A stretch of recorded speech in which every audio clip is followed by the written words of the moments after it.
Are you struggling to get your seeds to sprout? Are you faced with day after day of staring at bare soil until weeks later you finally accept that they're just not going to do anything? Well, I know that there is nothing more disappointing, but don't worry, there is always a reason. I've been there too, and over the years I've learned quite a few ways that it can go wrong. So in this video, I'm going to walk you through 10 common reasons why your seeds aren't germinating and how to fix them.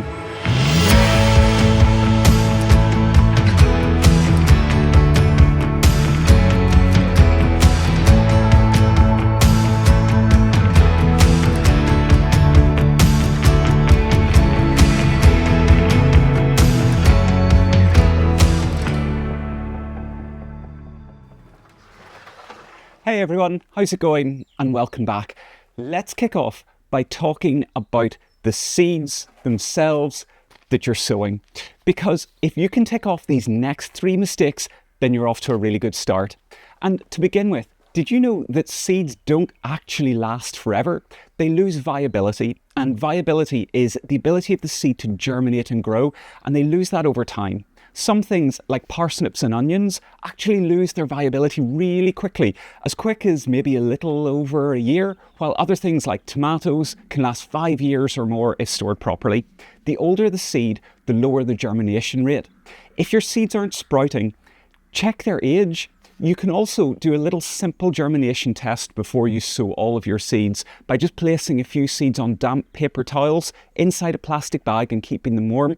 If they don't sprout in a few days, it's probably time to invest in some nice quality fresh seeds. Storing seeds in a cool, dry, airtight container is going to extend their lifespan, but always check the viability before you start sowing. Don't you just love a reason for something not going well that isn't actually your fault? Well, the next thing to consider is seed quality, because not all seeds are created equal, and poor quality seeds are often the culprit behind failed germination. If seeds have been stored in damp, fluctuating conditions or are sourced from unreliable suppliers, their viability goes down, and it goes down dramatically. Always buy seeds from a really good trusted supplier and check the expiry dates. As well as that, if instead you're going to buy them from a garden centre or a shop, have a look at where they're actually being stored. Are they getting blasted with sun under glass or next to a window? Or are they able to get cold and wet? If you see this, for me, that is a big warning sign. The same applies if you're saving your own seeds. Ensure that they're completely dry before you store them in a nice airtight container that's going to keep them in darkness and keep them in a nice cool dry place that's got fairly stable temperatures. Some seeds are just that little bit more finicky than others, and they need pre-treatment before they're going to germinate. When you think about it, it makes sense. A seed falls off a plant and endures all kinds of conditions like rain, snow, ice, even being eaten and pooped out by birds, you name it. So sometimes you have to replicate that. For instance, sweet peas benefit from soaking overnight, while certain wildflowers need cold stratification to break their dormancy. If this all sounds too tricky, just follow the instructions on the seed packet and they're going to keep you right. Checking the seed requirements for each thing that you sow before sowing truly can make a difference. For example, parsley is a great thing to grow, and look how well these are doing. But actually, parsley seeds have a germination inhibitor in the seed itself, in the seed coat, so you need to soak them for like 24 hours in water first to dissolve some of that away, and then you're going to have better germination success. Oh, it's actually really cold today. I'm closing the doors. I thought that this was going to be 10 reasons why your seeds aren't germinating, but actually I can think of 13. So make sure to watch to the end and I'll cover my 3 bonus reasons. Okay, the next 2 reasons are all about your technique. Before a seed has even made contact with your compost, the next point of failure that I see so often with people having trouble is what you're actually sowing them into.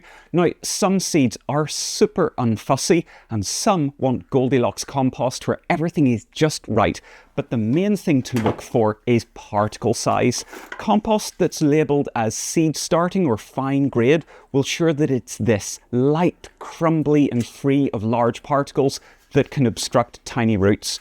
Now, you can use a multi-purpose compost and sieve it first to get rid of any lumps so that you have lovely fine material like this. In fact, I would say just to sieve anything that you're going to be sowing into, unless it's a really big seed like peas and beans. The reason why you want a compost with this lovely kind of fine texture, it's all about seed to compost particle contact. What do seeds need more than anything? Moisture, and critically consistent access to moisture. So to get that moisture, the seed needs to have good contact with the compost particles itself. And that's the real reason why we firm compost down or around on top of seeds. So imagine you have really big, lumpy particles of compost in tiny, small seeds. There's actually not going to be very much contact, where as a nice fine compost like this will give the seeds loads of contact opportunities so that they can absorb moisture super well. All right, next up, burying seeds too deep. It's a really common mistake that basically just prevents them from reaching the surface. Most seeds only need a light covering of soil once you've sown them, especially tiny ones, like these, for instance, these parsley seeds, because each seed only has so much energy to sprout and push itself to the surface to start photosynthesizing. If they're sown too deeply, they may just not have enough energy to work their way up and break through to the light. So as a general rule, as obvious as it seems, just cover them with what it says on the back of the packet. Otherwise, if you're not sure, just sow seeds roughly at a depth that's about twice their own size. For very fine seeds, simply pressing them onto the surface and then lightly covering them with the finest dusting of compost or vermiculite is enough. Are you over-caring? And are you a little bit, well, overzealous with the watering? Or are you neglectful? Well, the next 3 reasons are going to help you because they're about aftercare. And speaking of watering, moisture is crucial for germination. But this is not a water once and everything will be fine situation. It's about consistency. Even a short dry spell can halt the germination process entirely. And this is especially common with small seeds that are surface sown because they rely on consistent humidity.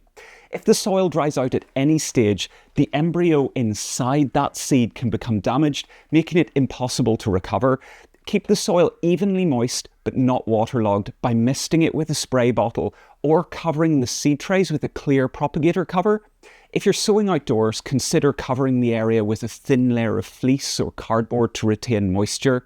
And then finally, checking daily is so important and watering gently as needed because that's going to ensure that steady level of moisture for germination success.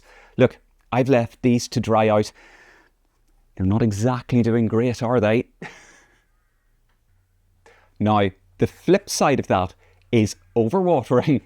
Whilst moisture is essential for germination, too much water can suffocate seeds and cause them to just rot off in the compost before they even sprout. If your soil stays waterlogged and heavy, seeds may never get the oxygen that they actually need to germinate. So ensure that your soil is nice and free draining. That's the first thing to do.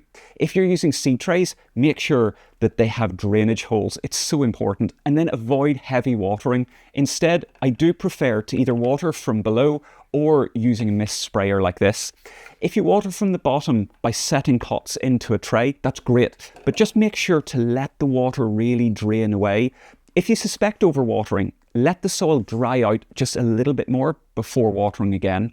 Remember I'd said about using that nice, light, airy seed mix instead of a heavy, dense compost? This is really going to help you guard against overwatering.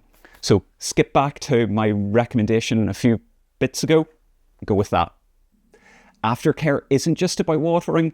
Temperature plays a crucial role in seed germination as well. So some seeds like peas, cabbages, they'll all sprout in nice cool conditions, whereas others like courgettes, peppers or tomatoes, they need warmth to get started. If your seeds aren't sprouting, check the temperature of where you have them or the soil temperature itself. For instance, these chili peppers, they prefer it closer to about 25 degrees to kick into life. They like a bit of heat. So keeping these seed pots or trays in a nice warm, bright spot indoors is really going to improve germination. But if your greenhouse or room is still that bit too cold, consider using something like a heat mat or a propagator for indoor seedlings. Otherwise, waiting for warmer outdoor weather if you're going to be sowing outdoors is another option. You can also warm the soil outside if you want by covering it with some black plastic or putting cloches over it a few days before planting. That's going to lift that temperature as well. Enough talk about watering and temperature levels, too much, too little. Let's talk about light, because I think we all imagine that seeds germinate best when they're in the dark because we bury them in compost. But actually, a lot of seeds require light to germinate. Lettuce, celeriac, even foxgloves, for instance, need exposure to light.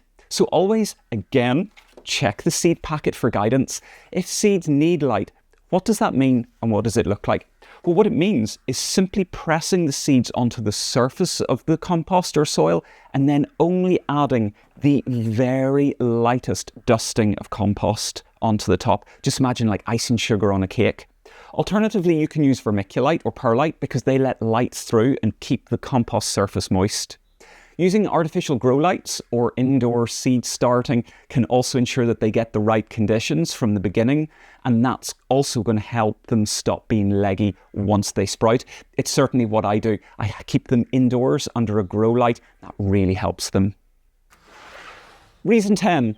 You are being impatient, and that's why your seeds aren't germinating. It's as simple as that. How often have you found yourself checking and checking and checking for some kind of sprouting? Well, the fact is some seeds just take much longer to germinate than others. While radishes might sprout in a few days, something like parsley or chilies can take up to a couple of weeks. So always check the expected germination time for the seed that you're sowing, and then don't give up too soon. If conditions are right, patience is the key. Right, my 3 bonus tips just for you. Number 1, slugs, mice and birds and even ants love freshly sown seeds. So if you notice your seeds disappearing or seedlings vanishing overnight, particularly if you've sown them outdoors, pests could be the issue. So just look up online ways to deter that specific pest that you suspect. Then, number 2, remember I said about storing your seeds correctly? When you tip seeds out into your hand, try and use them all up. Avoid tipping them back, the unused ones, back into the packet. They're going to have picked up moisture from your hands, and then that moisture gets transferred to the other ones in the packet and can spoil them as well.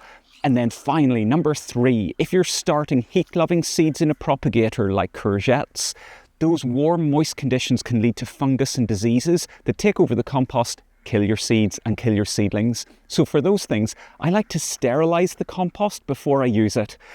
Right, I am done. Phew! So if your seeds aren't sprouting, don't panic. It's just about figuring out what's gone wrong.